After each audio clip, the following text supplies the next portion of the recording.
Hai, apa khabar? Welcome to the first episode of Garam Masalah. Here is where we dig into what makes Malaysia great and dissect the issues that plague our country. This is a podcast that's spicier than your grandma's secret recipe sambal. I'm Hazel, your host for today.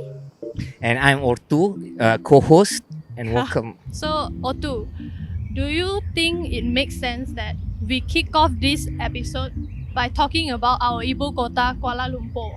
Of course. KL is where I was born, and it's the capital of the country. And if you want to talk about the country, I think there's no better place to start with KL. Yeah, why is good in KL? We have 9 million people here. How this? KL. Tall buildings. Uncle, hello. Yeah. So, and of course, when we talk about Malaysia, it's the people lah. So, like uncle here. All right. Okay, so even though KL has all these good stuff, right? But tourists tend to just use KL as a stopping point to go to another city like Bangkok or Singapore. Like, they never stay long enough to enjoy what KL has to offer. And why is that? So, how do we make tourists to really visit KL? To answer that question, we have Amirul from thekulthings here joining us today. Hello! Welcome, Amirul. Hello, hi. Thanks for having me. I'm Amirul Ruslan, writer and KL lover. And so this is my favorite topic of all, Kuala Lumpur.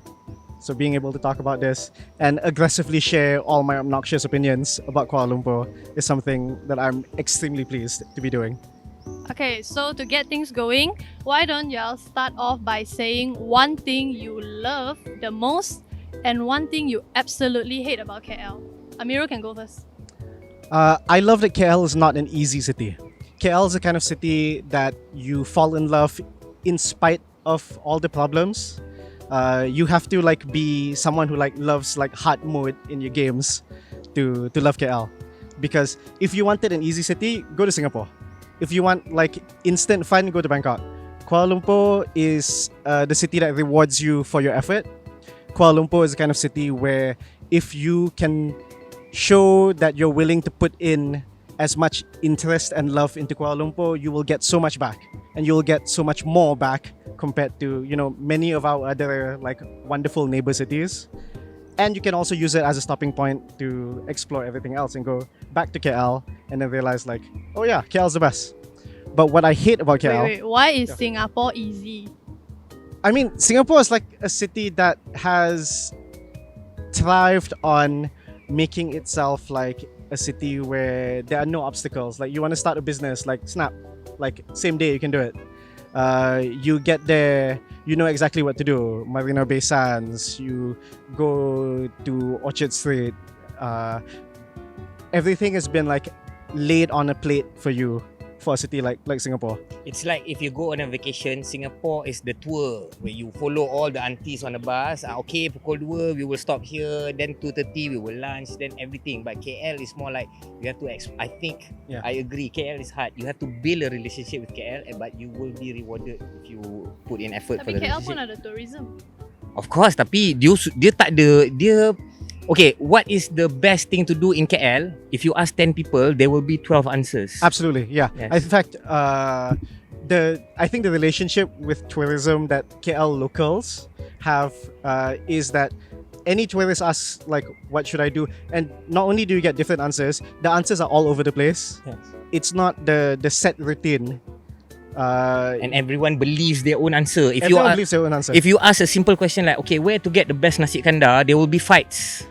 People will literally throw punches. Yeah.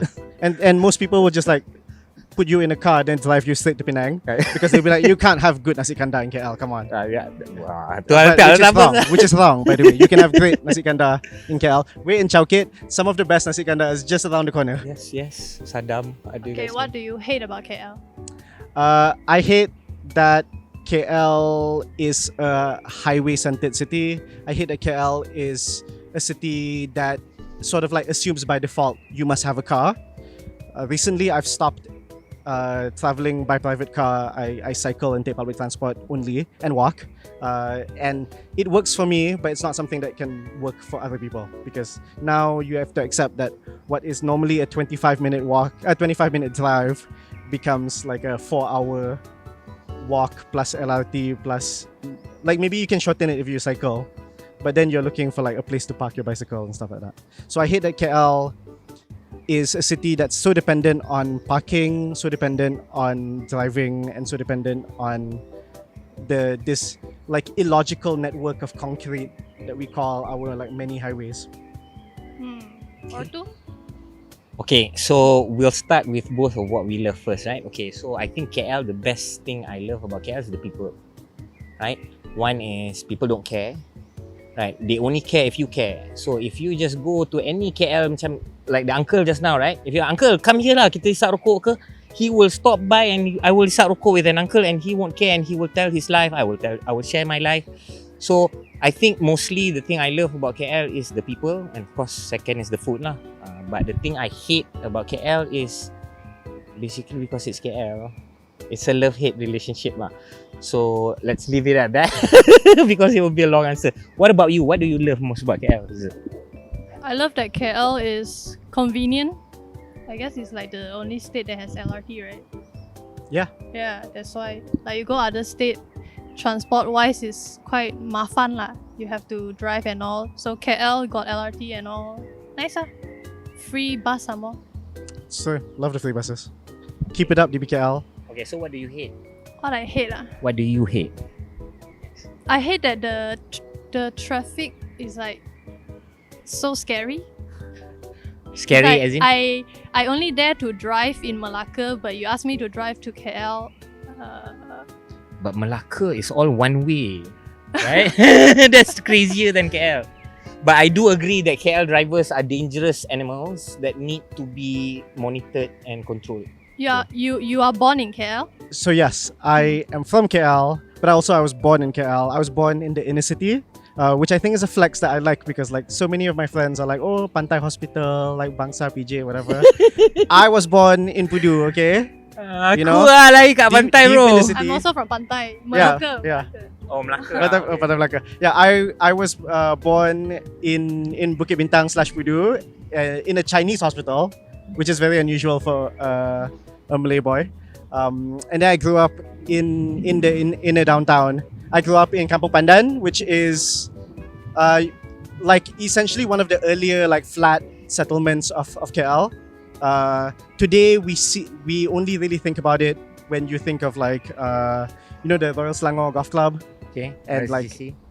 Trek and my town. It's kind of like this massive area that's hidden by all of these like big things. But actually it is, if you were a property agent, and KL obviously has so many property agents, you would probably market a flat in Desa Pandan as like only 5 minutes from the city centre.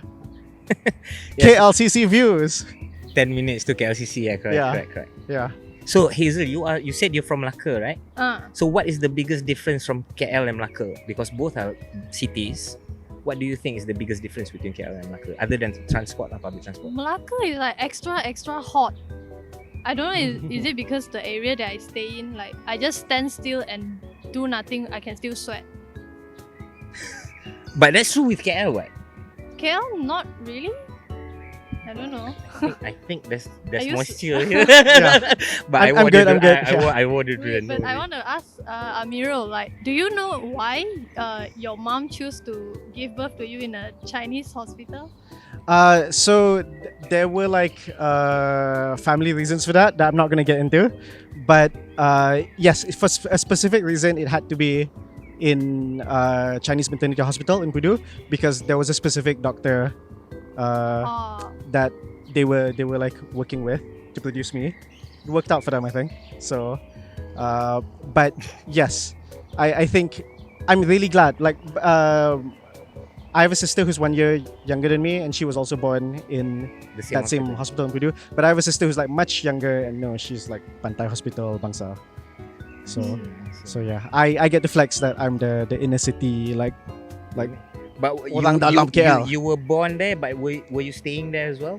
Yeah, You grew up? I grew up in Desa Pandan, Okay. in Kampung Pandan. I went to school in Kampung Pandan as well, Okay.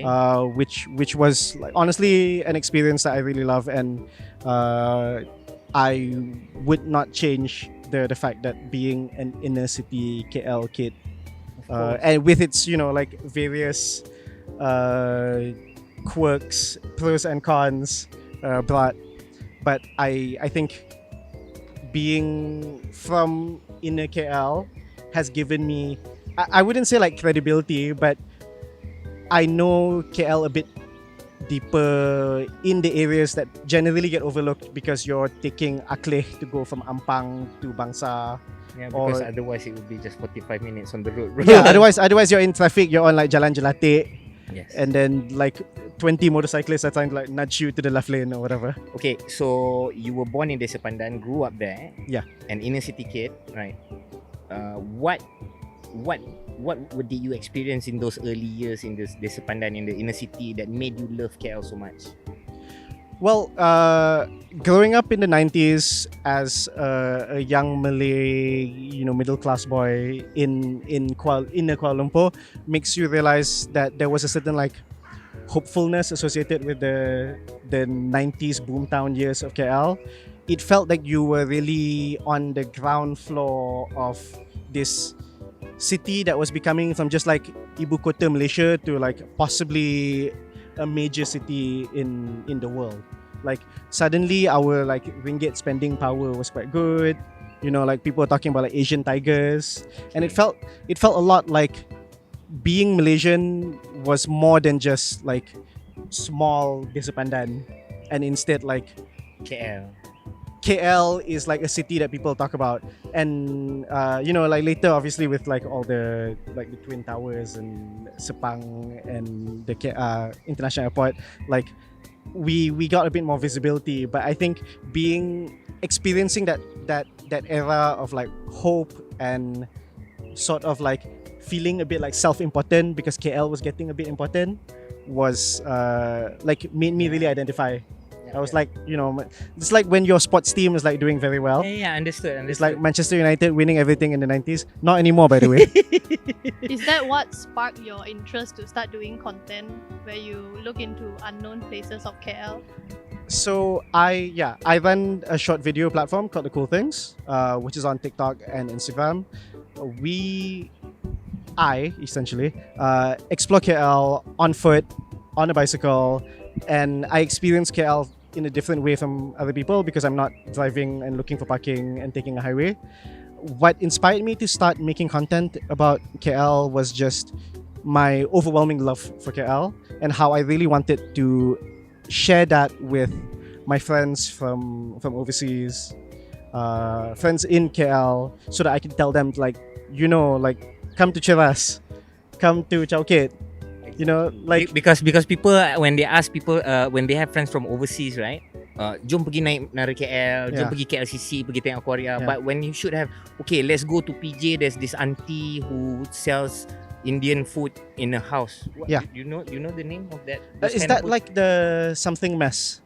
Yes, I've heard, yes. yeah. I mean, KL has lots Yeah. of those, right? Yeah. The back alley restaurants. These are what we should bring people when they come to KL and want to experience KL. Yeah, immersion I think is a big part of how I learned to fall in love with cities that I visit and have lived in. I've about 10 years ago I moved away from KL and started living in other cities, and that really just like gave me a stronger love for Kuala Lumpur, and especially a stronger love for discovering KL with my friends, that it's just like a solo thing because I'm walking everywhere like like a stranger. Other cities ni mana? You said. I've lived in a few other places. There was a short while that I lived in Auckland, New Okay. Zealand. Spent some time in Eastern Europe, Okay. in Turkey. Most of the longer times that I've stayed and like lived somewhere that I would say was Chiang Mai in Thailand, which is also a city that I love very much, and I think Best. is a good like baseline for what every second tier Malaysian city should aspire to be. Like a Batu Pahat, Taiping should aspire to be as dynamic as Chiang Mai, but KL is a different animal. KL is a 9 million. Chiang Mai is people cool. person. They have that for them. They do have that. One thing I realized, like how KL people is different from Malacca people, is that they are very open with their sexuality. I guess like when you're in a big city, it's easy to find community on topics that otherwise you would like push down.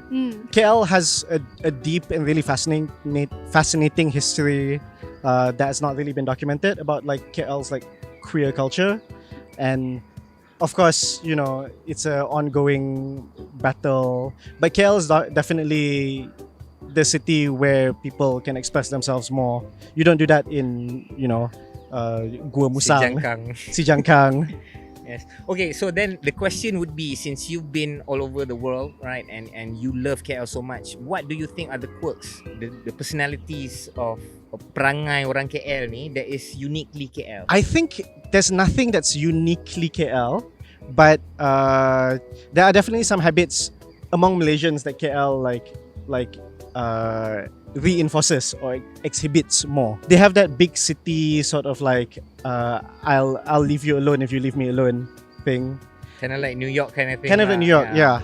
Unless you ask for help, they will just walk over your yeah. body. Like they will happily like walk over you. We have certain communities that because this is the default with Malaysia or default with KL, that people will like help you more. Like I noticed that if you're on a motorcycle, anything happens, like all the motorcycle guys will help together, because if you don't do that, you don't have like mutual aid is something that you need to do in a situation like this.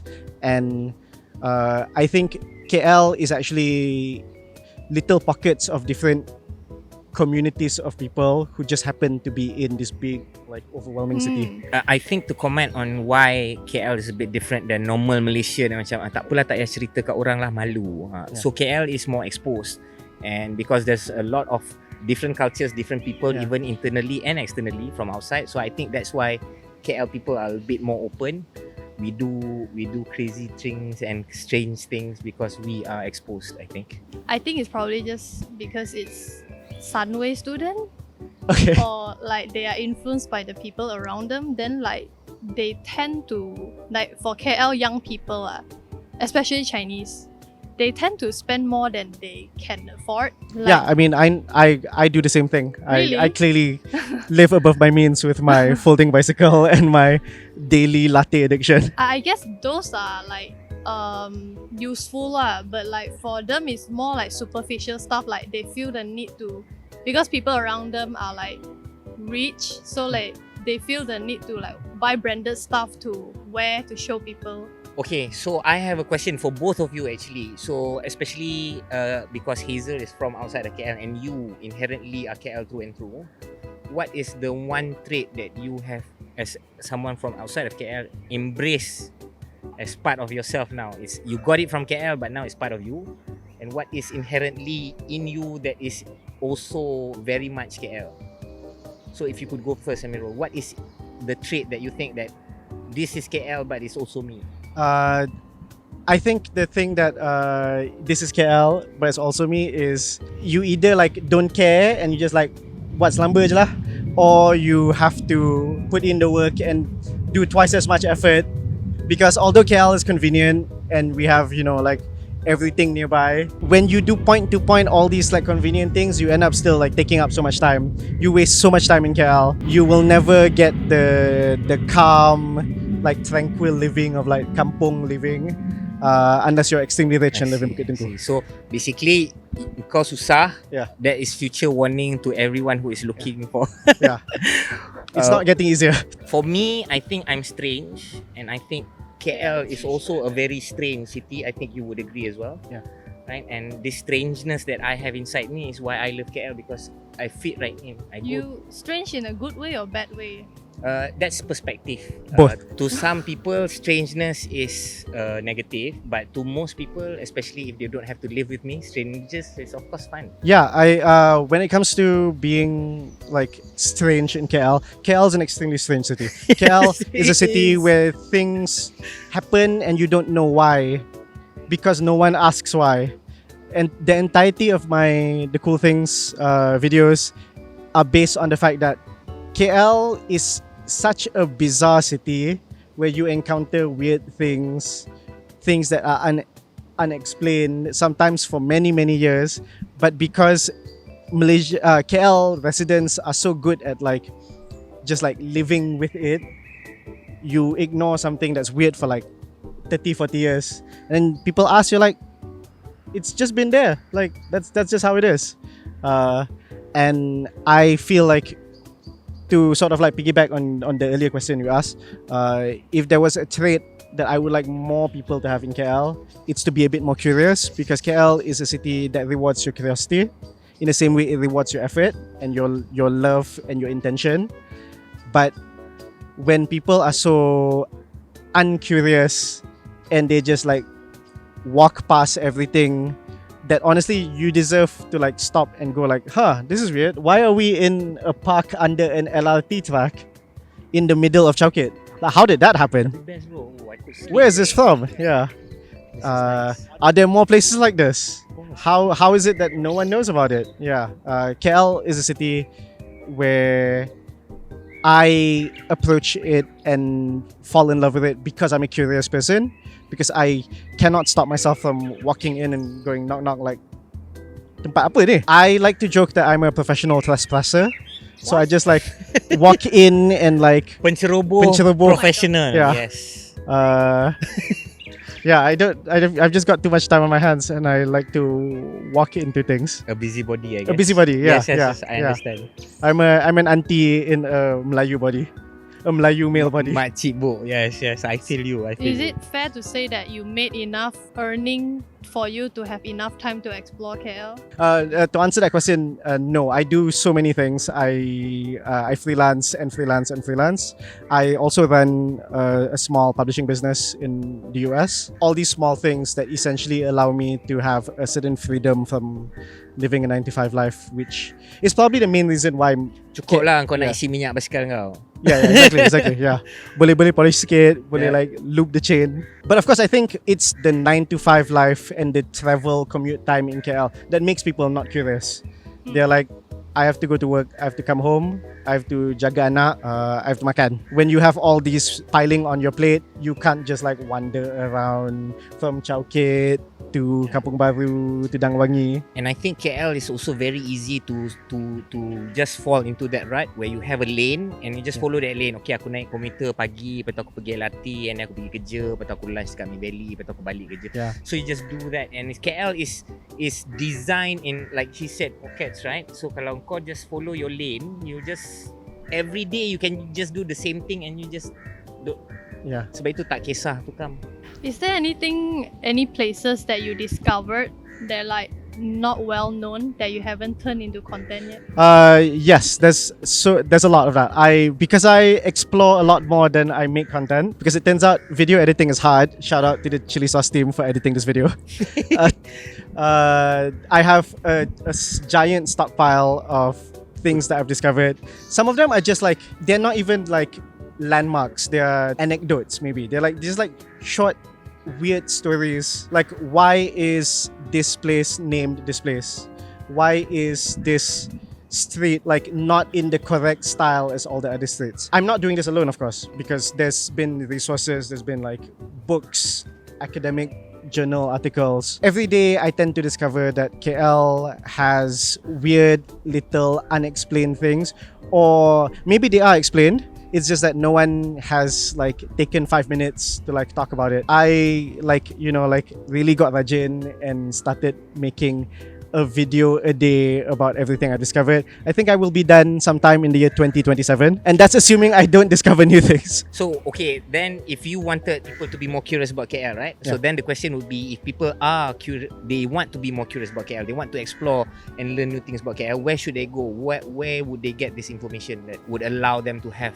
visibility on the hidden gems of KL? The best way to do this is to just, you start off in your neighborhood, assume you don't know anything about it. You get rid of all your prejudices, all your ideas of like, oh, I cannot go here, it's not safe, or oh, I cannot go here, there's nothing there. Often when you go somewhere, you realize it's not that there's nothing there, it's nothing you've noticed before. It would really help if you, or any aspiring KL explorer, treat KL as an empty notebook that you can fill with questions. Why is it that your Taman Perumahan has 4 nasi kukus places next to each other? Because there are so many areas like that where it's just like a single dish. Ada 3 nasi lemak dengan Yeah. 1 jual pisang goreng. Yes. Yeah, exactly. Why not make it like nasi lemak, laksa, Yes. nasi kerabu? Instead, there's all these like quirks of design, whether intentional or unintentional, that I think really makes you appreciate your locality, whether it's like the whole city or just like a certain taman or a certain jalan. You know, in one of your videos, you are posting where you go to this recently restored mansion that has the view of Merdeka 118. Yes. Then you damn naughty, you don't want to tell people who is the actual owner. So who is it? Who owns that? Oh my god, yeah. So, yes, there's this beautiful mansion just off of Dataran Merdeka. Now it is an event space. It used to be called Lok Hall because it belonged to a man by the name of Lok Chowkit. A man that... Chowkit, macam pernah dengar je nama tu. Like all this. Yeah, so he was in the 1800s and in the early 1900s. This very wealthy Chinese tauke who made most of his wealth from mining, like many of the Chinese taukes at that time. Geng-geng ya aloy ni. Yeah. But also more uniquely, he was the owner of the first department store in KL. So you think like no, like it's Chowkit and Co. Yeah, this is like 1895. Where they sell just opium.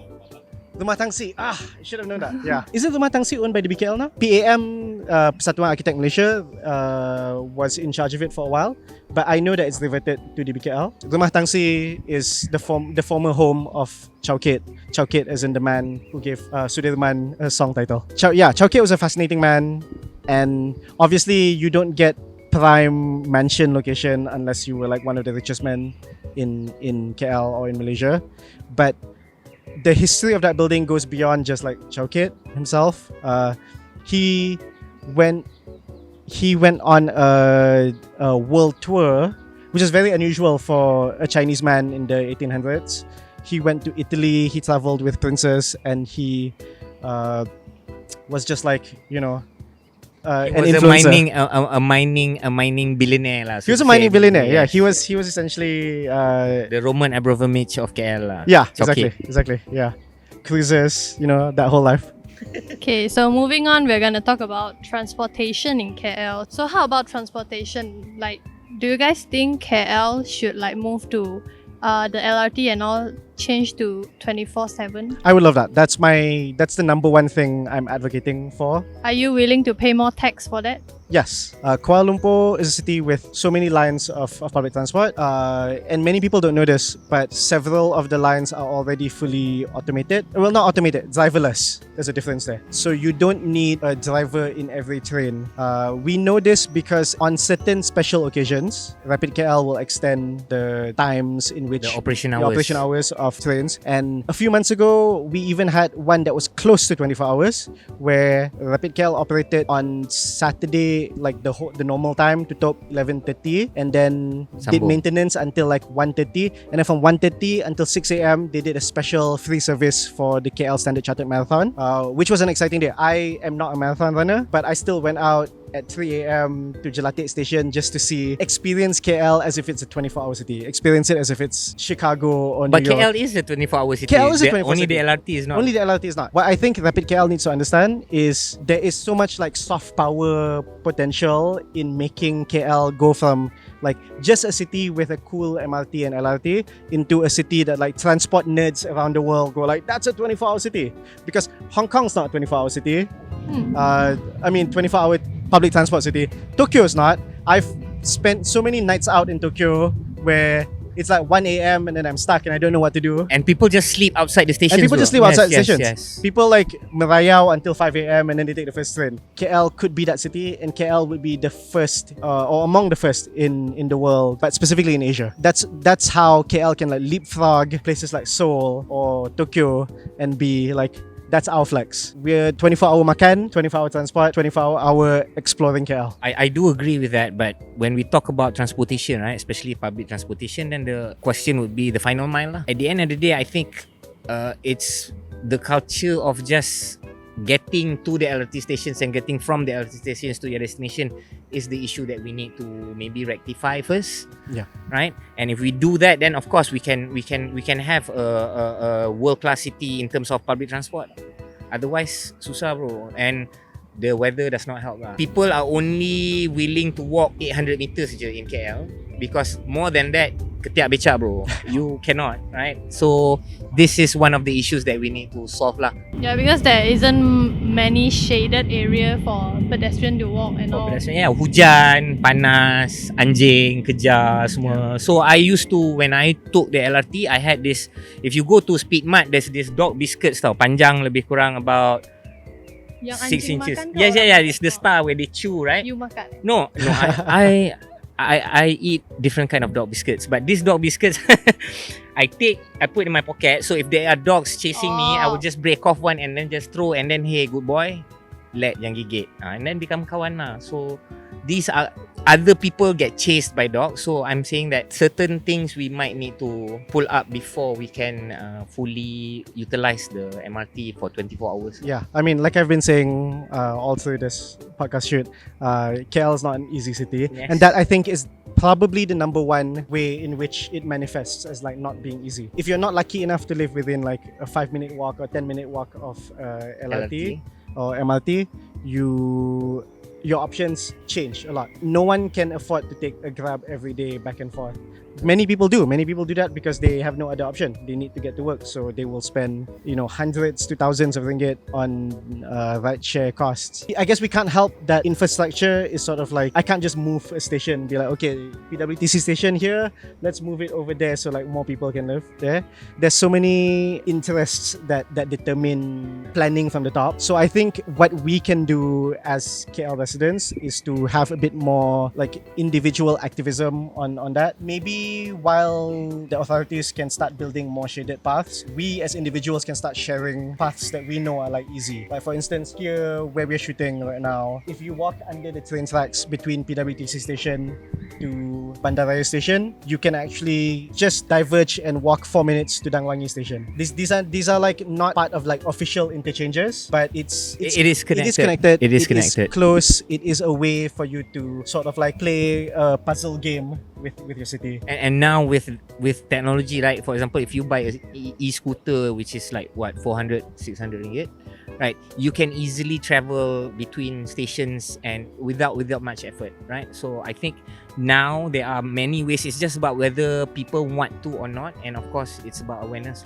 Okay, so that was transportation. I think when we talk about people, we talk about culture, and we talk about KL, we cannot not talk about food. Like I said previously, we were talking about nasi kandar je pun boleh buat bergaduh bro. But okay, if people from outside, right, what's so special about KL, considering like, okay, if they go to Singapore, they kind of get the same things, right? Oh, oh my god. I mean, okay, that's the sound of 9 million people coming to chase after you, or to help you out so that they come chase after me as well. I'm gonna say I actually agree with that. KL is a capital city, but probably not a city that has generated food culture from the ground up the way like Penang has, or even like Klang. Klang has bak kuteh, Penang char kway teow, nasi kandar. I struggle to think of a dish that I would say is like uniquely KL. If you ask me what a KL dish is, it would probably be like 45 ringgit avocado toast at an Instagrammable cafe. Wow. But yeah, like I'm sorry guys. Betul cik Yeah. gaduh Yeah. But it's true right. So for example, if you say that okay, what is inherently Malaysia is very easy, nasi lemak, roti canai semua. Yeah. Tapi what is inherently KL, it's like you just take whatever is in Malaysia and then you just tampal lah. Yeah. Barubas, chicken 65, things like that, right? Ramly Burger. Ramly Burger is KL. This is a fantastic like seed for an investigative series on like the origins of Ramly Burger. I think Ramly Burger is Selangor lah. He was from Selangor, but KL is his biggest market lah, betul. So okay, Like Klang Valley Klang Valley, Selangor. Klang Valley, Selangor. Okay, but then okay, an easier question would be right, rather than be controversial, right? What would you say that if you come to KL, if you don't eat that, you've never actually been to KL? It's got to be like a real like nasi campur kind of place. Okay, Oh. I agree. Yeah. It Yes. should be. KL is a city where everything is campur already. The origins of most of our residents are not, many generations from KL. Our biggest migrant groups are Indonesia. Indonesian, Kelantanese, Bangladeshi, Myanmar. Kenapa Kelantanese immigrant? No, actually, I'm fairly sure there's going to be a source for this. But the biggest single migrant group in the Klang Valley are people from Kelantan. Yeah. Like, if Kelantan was a different country, Ah, okay. and many Kelantanese wish that this was the case. Okay. My family's Kelantanese. I can say that. Okay. Like I think there's like millions more Kelantanese who have moved to the Klang Valley in the last 20 years than even Indonesians, Bangladeshis. So I would, and then this is reflected, of course, in how like a lot of like if we use nasi campur, like not distinctly Kelantanese cuisine, a lot of nasi campur places in KL have like vaguely Kelantanese dishes without it being like trying to be a Kelantanese restaurant.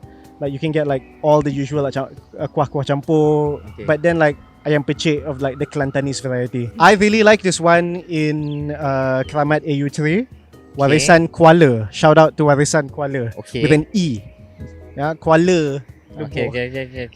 Great place. Smells amazing. Like ikan bakar is like always like Berapa tengah banyak bakar. lauk bro? Lebih kurang Oh, masa lunch. I want to say like 30 or 40. Okay. Always busy. ada ulam semua, Ada sambal ulam. belacan. Yeah. Gulai kawah. When I'm like very broke, I have like a bergedil and then kuah, and I try to hide the bergedil Ambil tiga sayur, betul. Ambil ikan masin, tutup dengan kentang. Lepas tu letak kuah semua, berapa? RM4.50. Yeah, exactly. I understand. And in a place like AU3 Keramat, you can still get RM4.50. Menu Rahmah lah. My favorite, one of my favorite place kalau dekat KL nasi campur is dekat Pantai Dalam. So dia ada dua tempat. One is near the LRT, near the commuter Pantai Dalam, which is kind of like it's kind of like a half migrant punya community. A lot of Indonesians are working and living there, but there's also local people yang memang 30-40 years there, their parents were there and then they continue living there. So that's one place. Dia Putri something lah, I tak ingat nama dia. But just about 200 meters away is a masjid where tepi parking masjid tu ada nasi campur, dia ada gulai kawah, dia ada ikan bakar, dia ada kerabu perut, semua. All these, local dishes that even if you from Melaka, you will maybe recognize one or two lauk lah. So what about you? Favorite food in KL? Dia orang Melaka bro. Dia KL ada apa? actually, I actually like KL food the best. Better than Melaka Except Lecha lah. Lecha Melaka one nice, but KL one hard to find. Asam pedas? You don't eat asam pedas? I'm not really a spicy food person, but I'm a very salty food person. Yeah, so you like. That's why KL food like they have the most flavor, most salty stuff here. So. The most salt, the most sugar. Yeah. Garam The ni, most garam. unhealthy. This is based on a very unhealthy diet. MSG is it runs in our blood. I also don't have like a favorite nasi campur place. It's like as long as I pass by a warung, then I see their nasi campur, they have the ikan keli sambal, I'll be there. I see. And nasi campur is such a great like concept to describe KL because every culture has like Chinese chap fan, I travel around in like areas with a lot of like construction workers, and you start seeing more like Bangladeshi and Pakistani nasi campur. I had this really amazing food experience at this, honestly, like hole in the wall shop in Pasar Seni that was like a Burmese nasi campur place Kat mana bro? near on Jalan Tun Tan Cheng Lock across Okay. from Kota Raya. Okay, across Yeah. Kota Raya. Okay. So it was in like the 4th story of this like shop lot. And then I've only had a bit of Burmese food, even though I think Burmese cuisine is something that we should all try more of, because Burmese people cook a lot of our street food. And I was looking for this one specific dish, which is like this tea leaf salad. tea leaves. Yeah, so it's like a salad with nuts and tea leaves, and the tea leaves are like bitter and hard, but they give a lot of like flavor to the nuts, and it's like crunchy. It's got a bit of like rice in it. So the salad is bitter. The salad is like No. bitter but also salty, Oh. and also it's like it's got the like a sour kind of gravy to it. Oh. And then you have it with rice, you have it with like fish, and I realized, yeah, nasi campur, of course, any culture that has rice and has protein and has kuah will have nasi campur. Yes. And the good thing is because it's like KL, if you go to the same nasi campur shop 10 times, you will have 10 different things to eat, even if you get the same lauk, because there's so many selections and combinations that you can do. Amirul, since you claim that you're Inner city KL kid, right? professional KL trespasser, Yeah. we're gonna Put it to the test.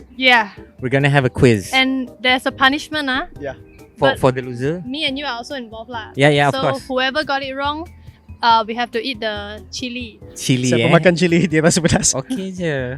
Tak apa bro, kita memang nak bagi tambah pedas. How many questions do we have? Five question? Ingatkan cili api, cili 5 hijau. question. Ini ulang No, bro. because I cannot eat spicy, so I asked them to not buy chili padi. Okay, then it's okay. This is okay. But you, this one is spicy for you or no? For the audience, yes, very spicy. Ooh, okay.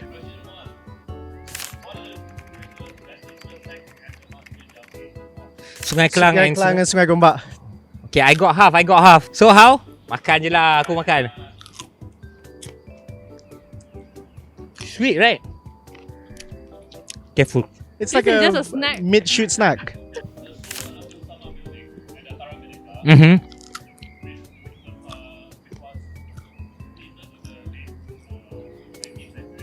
Mahkamah Oh, So spicy, the middle. Federal Council Building. Mahkamah Tinggi Kuala Lumpur. Legislative Council Building. Bapak trade questionnya macam rokok tu. You buang the seeds. It's kind of like how KL's original like DBKL was just called the Sanitary Board. Yeah, because all they did was like make people sanitary.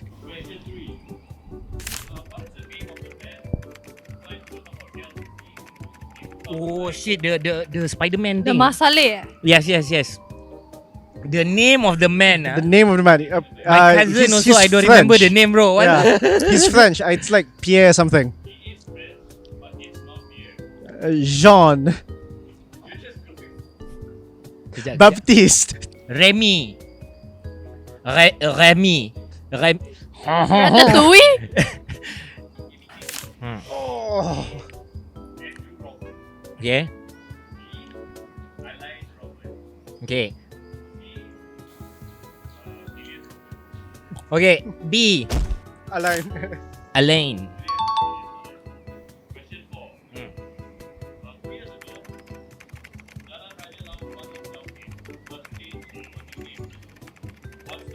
Jalan Palestine. Dia pergi Free Palestine, my brothers and sisters. Ya Aloy.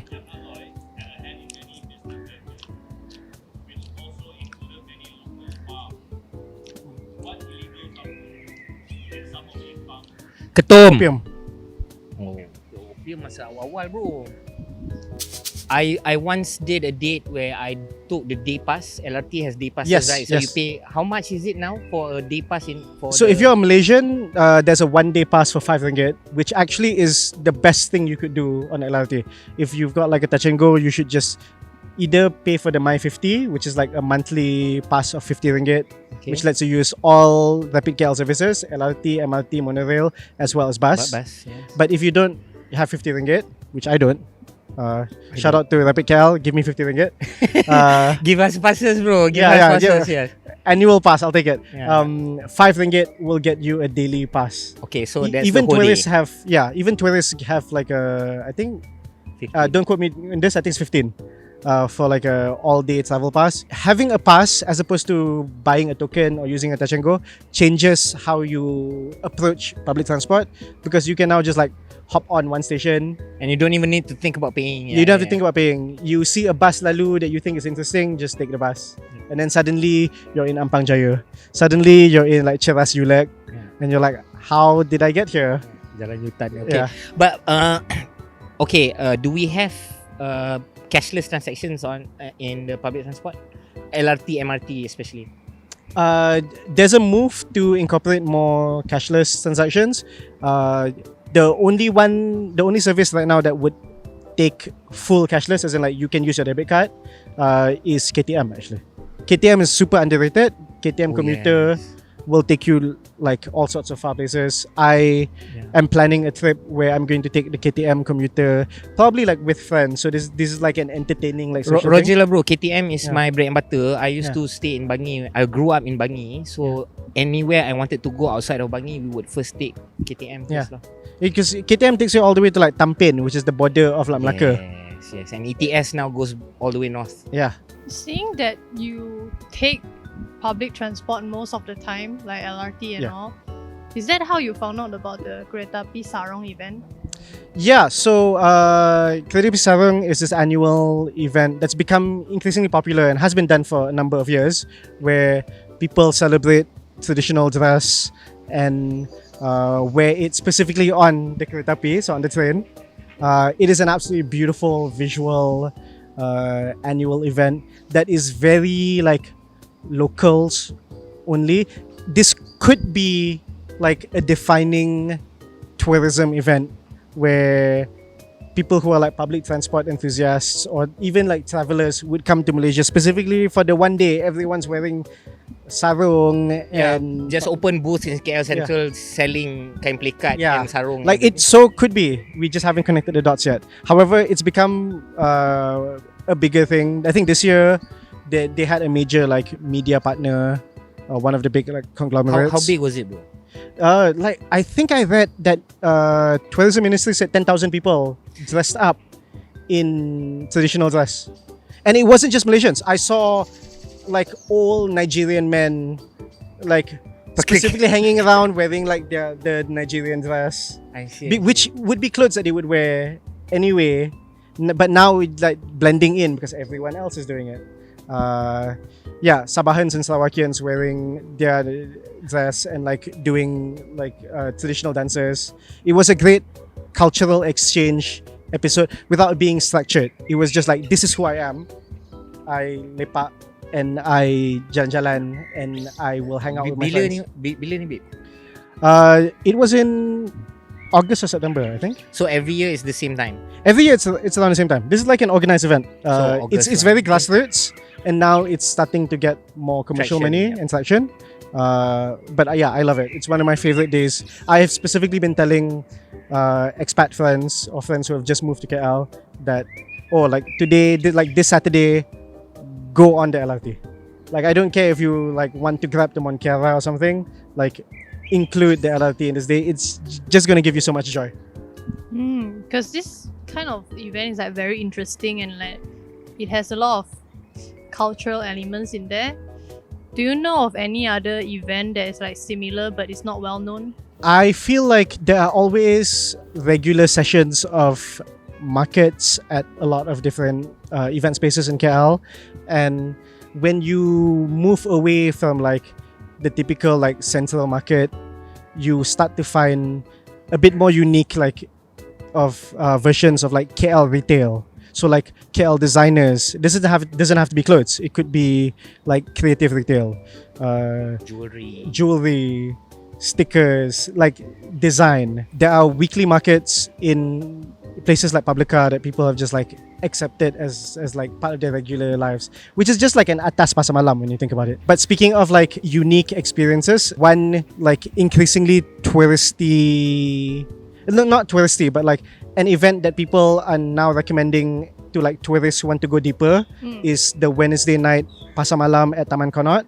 which is the longest Chinese pasar malam possibly the longest pasar malam in all of KL. Oh, that one has been around for. It's been around for a long time, and now it's become like a destination because you can take the MRT to Taman Connaught, the pasar malam, and it's, if you are a foreigner in Malaysia and you don't live in like Gombak or Taman Melawati or like Pantai Dalam, and you don't normally get to experience a local pasar malam, experiencing the chaos of like the Taman Connaught one is a really like vibrant visual experience. I actually went there because when I was in Malacca, I was like so fascinated, like wow, damn longest pasar malam. Yeah. But then when I finally got there, I think it's overhyped a bit. It is overhyped. Yeah. I mean, like, how many different stinky tofu stalls can a person? Yeah. Well, I think pasar malam, if you're just looking to go there and buy food, yes, it's overrated because you will just find the first few stores that okay, ni nampak sedap, aku bungkus, aku balik. But if you just want, I got my appam, I'm done. Yeah. If you just want to experience the pasar malam culture, which is, it's very much our culture, right? It's not just pasar malam. We have uptowns that close at 3 a.m. and closing time. Okay, this is a tip. Pasar malam, if you go, you just wait until about closing time, right? You buy one get one free is very common. Yeah. Macam pergi beli makan kat sebelah, lepas tu sebelah tu ada makcik jual air, macam dia ambil air sekali, ambil dua. Yeah. Because when they closing, they'll throw it out anyway. So that's one of the things that I wait. So Amirul, during your investigations, Yes. have you encountered anything spooky or supernatural? I'm a very anti-superstitious person in a city that I think is like quite a superstitious place. The number of people who I know who refuse to go to Lalaport Mall, which is just a giant mall because it used to be Pudu Prison, is like massive. I'm just like, dude, free parking. Pergi je lah. I am a non-superstitious person, and I intentionally don't want my content to be like spooky, but I think a lot of things, because then otherwise like that is a very popular way, like everyone loves like adding on their own like spooky experiences. There are people who do that very well. I'm not one of those people. I'm like a man of science in Kuala Lumpur. Many things in KL are explained by supernatural attributions, like even our KL history. Like for instance, the positioning of the first temple in KL, which is the Sinzi Siya temple near like Petaling Street, has to do with the local patron spirit helping Yap Aloy during the Selangor Civil War. You know how like in cultures when you go to war, like there's the concept of like being like Kabal, Protected by your being God. protected by your God, protected by the spirits. Yep. Someone has to protect KL, obviously. And so this temple was like Yap Aloy invoking the previous Kapitan who became like this patron spirit. And as a result, that's why Yap Aloy and his faction won the Selangor Civil War when it came to retaking KL after it was burned down. Supernatural aspects in KL is more than just like tempat ni berantu kot, sebab why else is it like every year a new restaurant tutup? That's just like bad business. There's no like More than 60% of restaurants close in the first year, bro. So there's nothing spooky F&B about that. business is a cutthroat business. It's like it's spooky because for you to get into the business, it's like you want to die. Then have you got into trouble before? Okay, getting into non-spooky trouble happens all the time. Professional trespasser, man. Yeah. So security guards hate me. No, then you're not professional enough. Like, I know. I should be like stealth, like ninja. No, not hiding. stealth, No, bro. make Okay. friend with them. Yes, bring Yeah. 2 teh tarik bungkus, bagi kat Pak Guard, you'll be Yeah. friends, bro. I mean Sarukut sekali. that's what I effectively do a lot of the time. Like security guards, you know, they're just doing their job. Yep. They're keeping people out because that's what they're paid to do. And also, what are you doing there? It's not your place. But a bit of kindness, a bit of curiosity will solve that. If I like go into a place and I kena halau, I'll just be like, oh, like 2 reactions, which usually gets me a good outcome. One is it's like you. Those 2 reaction is you act one lah. yeah. So I will always like one like what bodoh, go like, oh, Tak boleh tak boleh. Kenapa tak boleh? Kenapa? Public place tempat mana? ni apa? But instead of like responding to hostility by escalating hostility, I just show curiosity about security guard as a person, because he's just a guy doing his job. But he's also a guy doing his job who has been there for like 20, 30 years. He knows the little stories. If you are someone who shows that you care to listen, And then genuine, you will yes. hear all sorts of stories. Sometimes they're spooky stories. Oh. That's the ones I'm like, Pak Gad okay, memang banyak Pak Gad, yeah, Pak Gad tu will memang always banyak. have spooky stories. My other reaction, other than buat bodoh, is to social engineer, like make it like I know what I'm doing. I'm like, no, I'm here because I know this place is like this place. So you bring a clipboard with Yeah. you lah. Macam saya nak inspection. Yeah. Dia terus berdiri tegak and then they're tablik like, kau bro. Give me a sec, I'm going to check with my boss. And then you like tengok 5 minit ambil gambar and then keluar lah. Oh, Yeah. then you faster run while he check with the boss. I casually walk away. Lari-lari. Yeah. Pak Okay, Gad time's up. Pak Gad tak boleh tangkap pun. So Then don't later, worry. next time you go back, you see your face gonna paste there. There are a few places that I have worried that would happen, but so far it hasn't happened yet.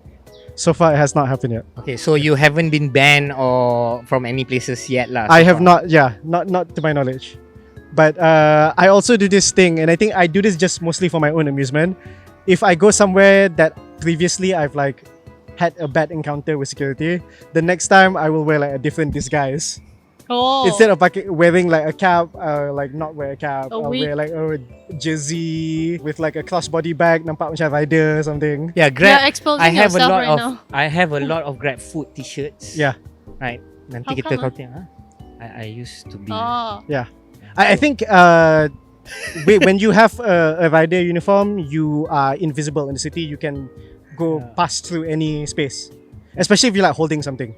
Ya. So ada plastik yang Yeah. ada kotak kat dalam kereta kat Pak Gad macam drop off Grab. Yeah. They will just let you through. You don't need to Yeah. register. Then kalau Usually. pakai macam tu boleh masuk cinema. Tengok, ada orang order dari dalam. tak boleh Yeah. cinema, tapi kalau pergi belakang I mean, dekat- office order McDonald's. betul. Yeah.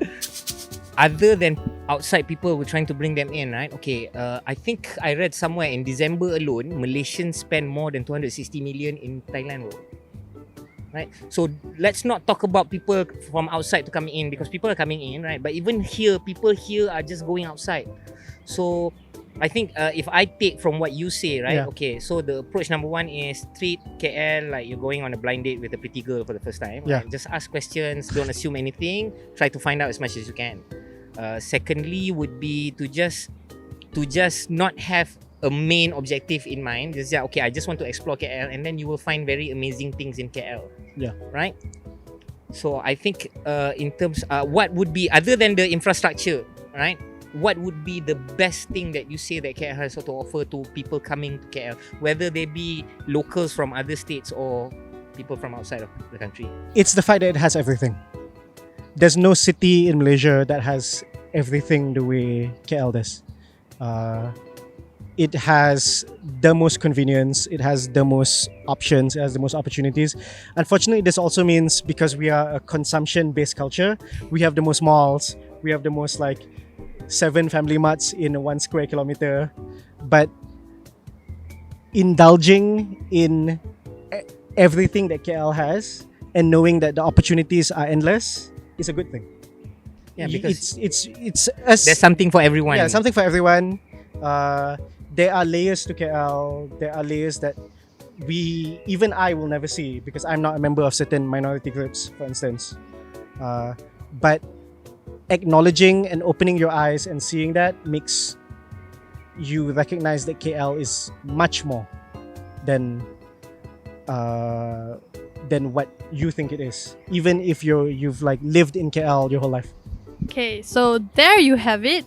To end our podcast, let's take turn by choosing. Okay, so let's say if Malaysian state all Malaysian state is a person, who will you choose to marry, fuck, or kill? Mary Sarawak. Oh, Yeah. wait, I but think we are promoting KL this episode. I know. Well, you know, No, one of the Selawakians are in KL. Yeah, Sarawak can come to KL. Sarawak can be wilayah persekutuan Sarawak. So Mary Sarawak, why? Mary Sarawak. I think Sarawak is as someone who loves everything underrated, everything that needs to be like explored and delved and gone deeper, Sarawak is by far the number one place in the rest of Malaysia that hasn't been that hasn't had a lot of people like unlearning their prejudices and their preconceptions. Kuching is an incredibly diverse town. Yep. Kuching has the sort of like cultural power and state government money to like pull people to do events. Sarawak Mary. Kelantan. Best food. Sebab manis. Everything sweet. Yeah. It's beautiful. Kill. Sorry, it's gonna be Johor. Why do you guys have Johor Laksa? What's with the spaghetti thing? Come on. Okay, for me, I think I would go Sarawak as well to marry because like Sarawak people are loyal. Sarawak as a state itself is very loyal. Right? They take care of their own. Right? They have deep-rooted cultures and they don't show everything to everyone. Right? I don't want my wife to show everything to everyone. Right? You have to know my wife, then you know things that the beautifulness, the beauty of who I marry. So that's who I marry. I would fuck KL all day long, bro. Of course, bro. All day and all night. So everything is here. So of course, right, if you want to have fun, KL is the place. KL is a booty call. Yeah. It's I would say not just a booty call. It's there when you need it, right? And what you need, it can provide. It's just that you need to find it, right? It's not KL tak bagi, bro. Kau kena cari. Tapi kalau apa yang kau cari, kau dapat, bro. Right? In terms of kill, siapa Johor kita tak payah bunuh, bro, because Johor nanti dia keluar Malaysia sendiri. So, but I would say kill belah kanan Pahang lah kot. Why Pahang? Pahang is one of the most resource rich, but unfortunately semua orang dia macam relax sangat lah. It's korang ada ke tak ada pun tak tahu. Come on orang Pahang kan, up sikit Pahang mantap babe, korang Pantai Timur kan, gaduh macam Kelantan banyak sikit I would marry KL. Because he makes the most money. Yeah. No, it's easier to have multiple partners, bro. I will fuck Sabah and kill Penang. Interesting. Elaborate. Okay. I need to know. We need to know. Yeah, why? Actually, it's either Penang or Pahang lah to kill. Because like Penang, I've been there a few times, just bad vibes, and then their food is not as good as they say. Same like that is a hot Pahang. I am not related to this girl at all. Like Ipoh is in Pahang, right? No, it's not. Ipoh is in Perak. Oh, Perak. Penang food is the best sweet. No. And like a few times I went there, the people there are rude. Dia kiasu sikit lah Penang. Yeah, that's why I have bad vibe. Like, okay, die.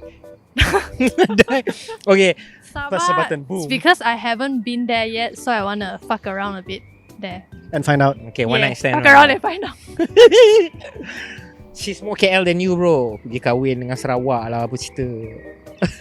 I mean, yeah, true. You didn't mention KL at I all. know. Yes, no, exactly. No, because KL is locked in his basement. Yeah. Okay. You marry Sarawak and you go back to KL. So thank you so much, Amirul, for joining us today as our first guest ever. Please do check out his content. In Very, TikTok very and Instagram. insightful at thekulthings. Yeah. And yeah, sprinkle with a little bit of spice. Signing out. Until next time with Garam Masalah.